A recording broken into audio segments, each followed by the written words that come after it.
foi o Palmeiras mudar de estratégia. Não do primeiro para o segundo tempo. O Palmeiras mudou a estratégia em relação ao primeiro jogo. O primeiro tempo foi muito sofrido, foi muito difícil. Vamos lembrar que o Al Ahly, nos mundiais vencidos por clubes brasileiros, em 2006, o Inter ganhou 2-1 apertado. Em 2012, o Corinthians ganhou de 1-0 sofrido lá em Toyota. Então, fazer 2-0 no Al Ahly não é porque o adversário é fácil, porque historicamente nos mundiais o Al Ahly tem sido um time difícil de ser batido. Precisava ganhar. Quebrou a ansiedade e agora tem um passo importante, não definitivo, para chegar às oitavas de final. Muito bom. Faz assim, PVC, pra gente ver se tem alguma carninha, um verdinho, um feijão. É capaz. Tá aqui, ó. Eu dei boa tarde no hotel. Muito bom. Dei boa tarde pro Danilo, mas ele vai entrar daqui a pouquinho, porque acabou o jogo, ele tá lá no estádio, ele vai trazer também como é que é essa questão da paralisação, como é que ficou, pra onde foi todo mundo. Daqui a pouco, Danilo. Deixa eu dar boa tarde pro Hernan primeiro. Tudo bem, André Hernan? Como estão as coisas por aí?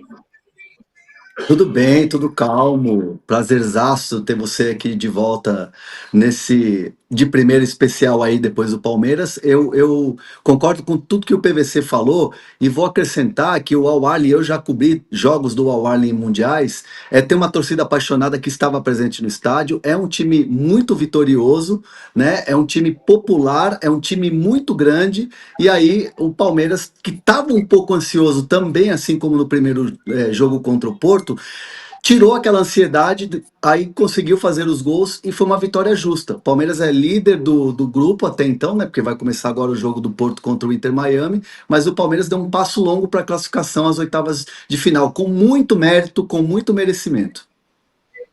Perfeito, André Hernan. Daqui a pouco a gente vai falar mais, né, sobre o esquema tático, mas eu queria muito falar um pouco da torcida, Danilo. Que festa, hein? Palmeiras estava em casa. Pois é, boa tarde a todos, boa tarde PVC, Primo, Domitila, foi bonito, assim, eu fiquei surpreso porque no último jogo tinha dado 47 mil, hoje deu 35 mil, deu menos do que o último jogo, e a torcida do Al Ahly estava em muito peso. E, inicialmente, quando eu olhei, eu falei, nossa, acho que hoje o Al Ahly vai poder cantar aqui à vontade. Mas, na verdade, mesmo em maioria, eu acho que assim, 60-40, 55-45, a torcida do Al Ahly praticamente não foi ouvida. A torcida do Palmeiras cantou o jogo todo, foi realmente muito, como você disse, se sentiu em casa. Não sei como foi o barulho da transmissão, mas até mesmo aqui na cabine de imprensa, que a gente tem a questão de ser tudo vedado, né, porque o fio da NFL aqui faz as cabines de imprensa serem vedadas a ponto de a gente quase não escutar, mas dava para ouvir. A torcida do Palmeiras foi realmente bonito, fez o MetLife se transformar de novo no Allianz Parque, assim como tinha sido contra o Porto, e cantou sozinha no primeiro tempo, né, porque eu concordo com o PVC, o primeiro tempo foi muito ruim. Não dá nem para falar que o Everton trabalhou, foi o melhor em campo. Não, um jogo ruim para os dois lados, mas assim, o Palmeiras especialmente não conseguia fazer nada, né? Mas de torcida funcionou o tempo inteiro, foi bonito, bandeirinha, faixinha, de novo, e finalmente o Palmeiras desencantou, né? Era muito nítido o nervosismo do time, a ansiedade de fazer o primeiro gol, muito nítida. Então, o Palmeiras conseguiu desencantar, eu tenho falado assim, porque, nossa senhora. Nossa senhora, muita gente já mandando mensagem aqui, muito obrigada, hein? O Jaime Marques, cadê a Luísa? Dá folga para ela, coitada, né? Aproveitar o feriado.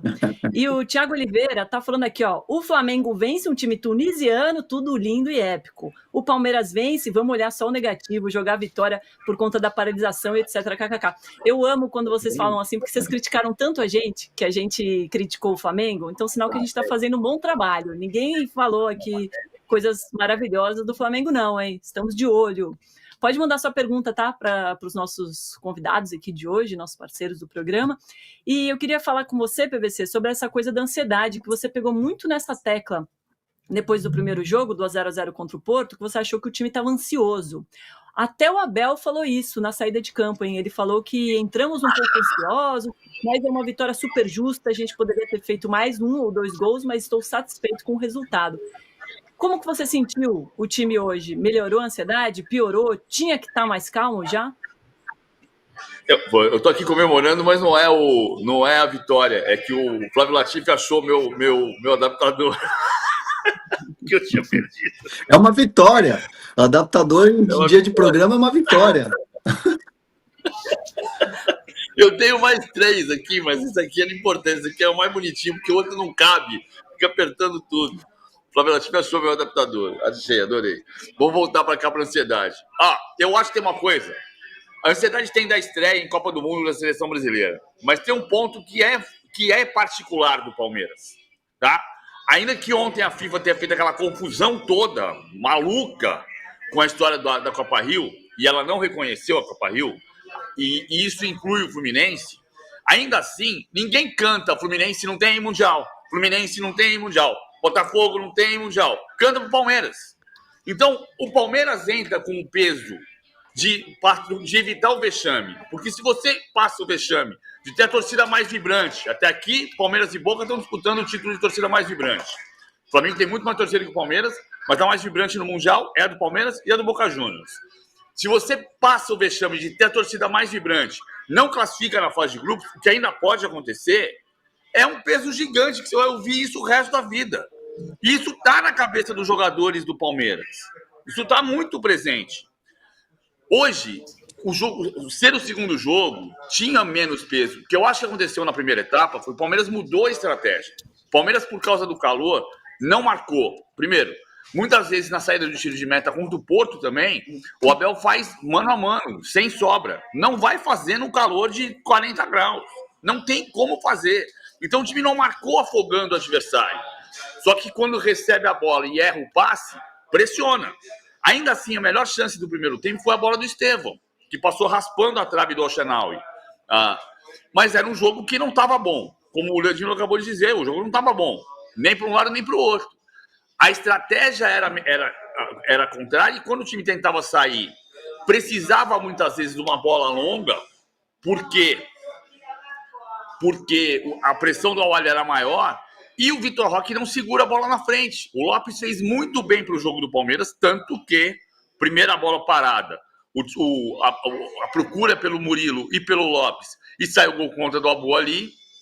E na sequência, o contra-ataque, o Lopes lembrou o Lopes de La Paz, que para mim foi o maior Lopes de todos os tempos, desde que chegou ao Palmeiras, quando ele consegue puxar o contra-ataque puxado pelo Maurício, com categoria e com tranquilidade, sem a ansiedade que o time vinha mostrando. Tem gol. Mereceu ganhar.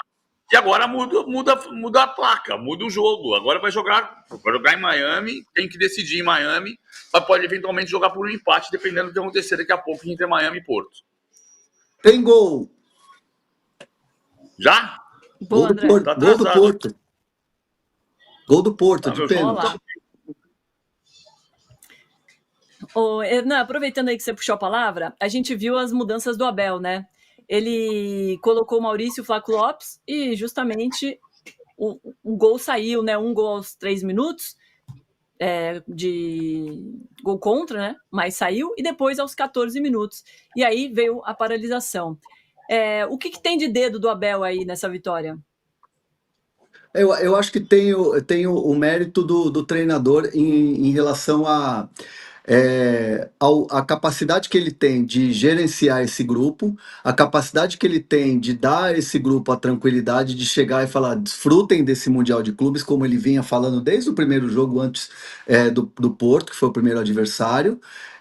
A mudança que ele fez, colocando o Rafael Veiga, entendendo muito o que é o adversário, foi uma mudança para mim que foi importante, porque a dinâmica que o Rafael Veiga dá ao time, a experiência que ele tem, ele busca em profundidade toda hora os atacantes. Então, para esse tipo de jogo, para esse tipo de adversário, o Veiga era de fato a melhor opção mesmo. Ele tem um banco de reservas que é muita qualidade, que o palmeirense antes olhava para o banco do Palmeiras com muita desconfiança em relação à qualidade na hora de você fazer as substituições. O Vitor Roque ainda está naquela pressão dele, daquela luta dele com ele mesmo, e o Flaco Lopes tá levinho, né? Então, assim, você vê que o gol que ele faz, talvez se o Vitor Roque tivesse na frente do goleiro, tivesse mais dificuldades pelo momento em que o Vitor Roque tá vivendo, não pela qualidade do Vitor Roque, mas sim pelo Flaco Lopes estar mais leve. Então, é um Palmeiras que está muito bem gerido, é um Palmeiras que vence o Al-Ahly, dá um passo muito importante, e é muito mérito do treinador saber gerenciar o elenco que tem, saber conhecer, ser um profundo conhecedor do universo Palmeiras. Ele tem um time totalmente na mão. Então assim, para mim foi uma vitória, claro, com méritos do grupo, das substituições, mas tem muito a mão do Abel nessa vitória. Ô Danilo, o Veiga foi expulso, né, uma hora lá por um carrinho no Yasser, mas aí o VAR chamou, o juiz voltou atrás, deu só amarelo, mas deu para ver o desespero da torcida aí no estádio. Como é que foi isso e você acha que o juiz acertou? Eu não sei se vocês vão conseguir me ouvir, começou a disparar o alarme de novo de raios aqui. No meio aqui tá uma caixinha de som que não vai parar. Vocês estão conseguindo me ouvir ou tá ruim? Tá rolando. Parece que você tá no metrô.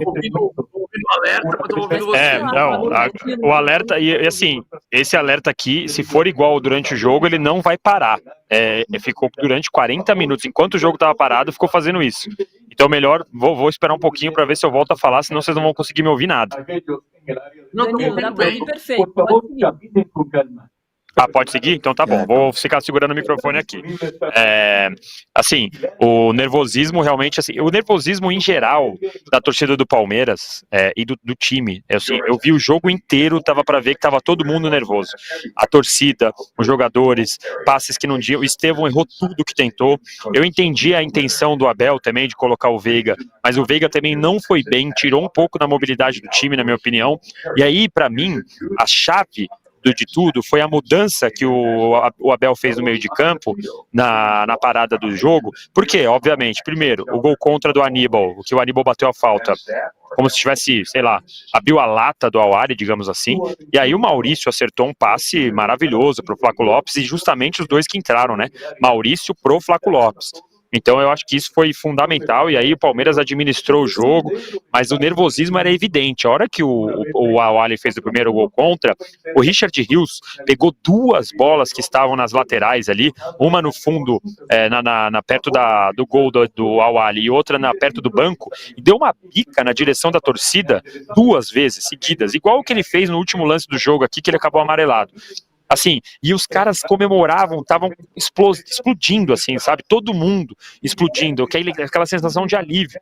E aí, posso contar um bastidor, como gosta de falar o Hernan aqui, durante a pausa da tempestade, o pessoal que estava na cabine aqui de cima, do pessoal do Palmeiras, que estava reservado uma cabine aqui, que é próximo da onde a imprensa fica, saiu para buscar um café, para buscar uma água, e aí eu aproveitei para conversar com um deles, falei, meu, o que aconteceu, né? O que você achou? Esse primeiro tempo foi muito ruim. Ele falou, cara, tava todo mundo com peso nas costas de não fazer o primeiro gol, de ter feito o que fez contra o Porto e não entrava, e de repente contra o Al-Ahly começou um pouquinho melhor, não fez, e quando teve depois da pausa da hidratação, o Palmeiras voltou morto. Então tava todo mundo sentindo que o time tava muito nervoso, tanto que quando faz o primeiro gol, o Palmeiras parece outro em campo, deu uma aliviada mesmo, ainda deu um nervosismo ali, porque o juiz ficou olhando o VAR, ninguém entendeu o que era, mas depois o Palmeiras pareceu a outra, assim, né?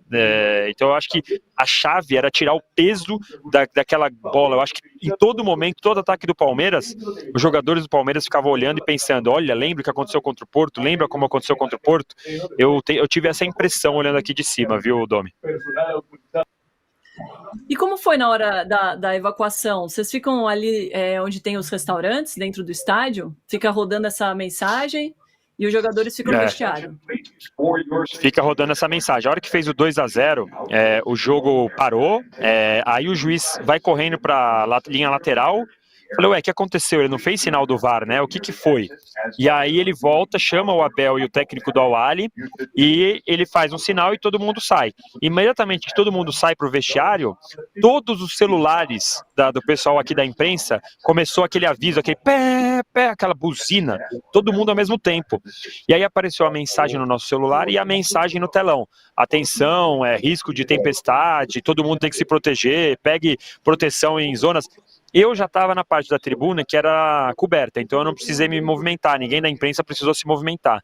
Agora, a torcida, a arquibancada, teve que todo mundo ir para baixo, que assim, aqui tem uns anéis gigantescos, né, em volta da arquibancada, que são a parte coberta do estádio. Aí todo mundo teve que correr para lá, e a galera da Mancha ali, uma galera meio que resistiu no começo, queria ficar cantando, até porque, é curioso, porque veio esse aviso e tava um baita sol, não parecia que vinha a tempestade. E aí os caras ficaram na arquibancada, cantando, vibrando, meio que talvez alguns não tivessem nem entendendo o que estava acontecendo, e aí a polícia começou a reforçar, não, temos que ir embora, vai embora, e começou, aí você vê que a galera foi forçada a evacuar. E aí finalmente, acho que quando o último cara saiu, a gente recebeu outro aviso no celular avisando que a situação tinha normalizado e que o jogo ia voltar. E aí, depois que voltou, praticamente não teve jogo, né? Mas foi uma situação atípica e olha, se for assim na Copa do Mundo, vai ter problema, viu? Porque o aviso que a gente teve aqui é que é uma lei federal, é um protocolo federal, não é nem a FIFA, é um protocolo dos Estados Unidos, acontece isso em todo evento esportivo. Imagina como vai ser na Copa do Mundo, é na mesma época. E aí tem uma questão que aqui a gente não via nada de raio. Eu entrei depois no satélite para ver, aí dava para ver que tinha umas nuvens no entorno do estádio, mas aqui não choveu em nenhum momento e eu vi um raiozinho longe pra caramba. Então é realmente uma situação muito curiosa.